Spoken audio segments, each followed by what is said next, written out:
یہ سوال ہے جی کہ اسلام مرد و عورت سے یکساں اور براہ راست مخاطب ہوتا ہے فرائض و عبادات کی ادائیگی کے متعلق، تو پھر مرد کیوں 72 حوروں کا حقدار ہے اور عورت صرف پھٹے پرانے دنیاوی شوہر کی؟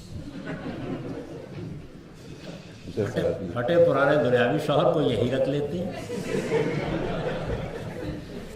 میرا خیال ہے کہ ایک انجمن اس کی بننی چاہیے کہ تمام پھٹے پرانے شوہروں کی ایک فہرست مرتب کی جائے اور سب مل کے جدوجہد کرتے ہیں کہ ان میں سے کوئی نہ جائے وہاں۔ یہ بات یہ ہے کہ میں بار بار توجہ دلاتا ہوں اور برسوں سے توجہ دلا رہا ہوں کہ آپ کو جنت کیا ہے، جہنم کیا ہے، آگے کیا معاملہ ہونا ہے، اس کو جاننے کے لیے اللہ کی کتاب کو پڑھنا چاہیے۔ یہ جو قصے، کہانیاں، اس طرح کی چیزیں ہیں، بعض اوقات میں بالکل حیران رہ جاتا ہوں۔ بعض علماء کو بھی جب کبھی سننے کا موقع ملتا ہے کہ وہ کیا کر رہے ہیں، یعنی حوروں کے قد ناپے جا رہے ہیں اور معلوم نہیں کیا کیا تفصیلات ہیں جو بیان کی جا رہی ہیں۔ یہ اللہ کی کتاب کا طریقہ نہیں ہے۔ یہ دیکھیے، میں آپ کو بتاتا ہوں کہ قرآن جنت کیا بیان کرتا ہے۔ دو نہایت خوبصورت تعبیریں قرآن مجید نے اختیار کی ہیں۔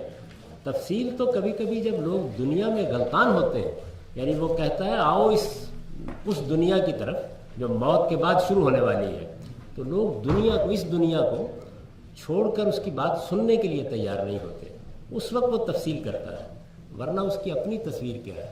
دو جملوں میں وہ ہمیشہ بیان کرتا ہے، لا خوف علیہم ولا ہم یحزنون۔ تمہاری یہ دنیا کی زندگی کیا ہے؟ ماضی کے پچھتاوے، مستقبل کے اندیشے۔ تو یہ کہتا ہے کہ وہ ایک ایسی دنیا ہوگی جس میں نہ ماضی کا کوئی پچھتاوا ہوگا، نہ مستقبل کا کوئی اندیشہ ہوگا۔ اور ملے گا کیا؟ لکم فیہا ما تشتہی انفسکم، جو خواہش تمہارے دل میں پیدا ہوگی وہ پوری کر دی۔ تو اب اس کے بعد بتائیے کہ پھٹے پرانے شوہروں کے لیے گنجائش آ گئی ہے؟ یہ فیصلہ خواتین کو کرنا ہے۔ تو اب میں آپ کی سفارش کر دیتا ہوں کہ وہ وہاں پر یہ خواہش کریں کہ یہ پھٹا پرانا ہی دے دیا جائے۔ جنت کی تصویر یہ ہے، یہ اس کا کمال ہے، ابدی دنیا، عیش دوام کی دنیا، اور جو آپ چاہیں گے آپ کو مل جائے گا۔ اس لیے اس میں یہ بحث کی ضرورت ہی نہیں سرے سے۔ یہ تو جو لوگ سرکش ہو گئے، پیغمبر کی بات سننے سے انکار کر رہے ہیں، ان کو بتایا جا رہا ہے کہ جس دنیا کی وجہ سے اتنی بڑی حقیقت کا انکار کر رہے ہو، یہ تو اپنی آخری شکل میں مل ہی جائے۔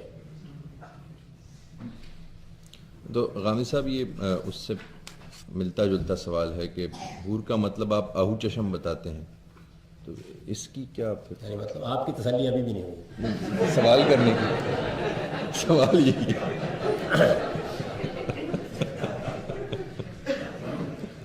یہ دیکھیے، یہ غلط فہمی ہے لوگوں کی، اور وہ یہ سمجھتے ہیں کہ حور کسی مخلوق کا نام ہے۔ ایسا نہیں ہے، یہ عربی زبان کا ایک ایڈجیکٹو ہے۔ یعنی خواتین کے حسن کی، جمال کی جب آپ تعریف کرتے ہیں تو اس کے لیے کچھ ایڈجیکٹوز بولتے ہیں، کچھ اسماء صفت بولتے ہیں۔ تو حور کا لفظ جو ہے یہ اصل میں ایک ایڈجیکٹو ہے، کسی مخلوق کا نام نہیں ہے۔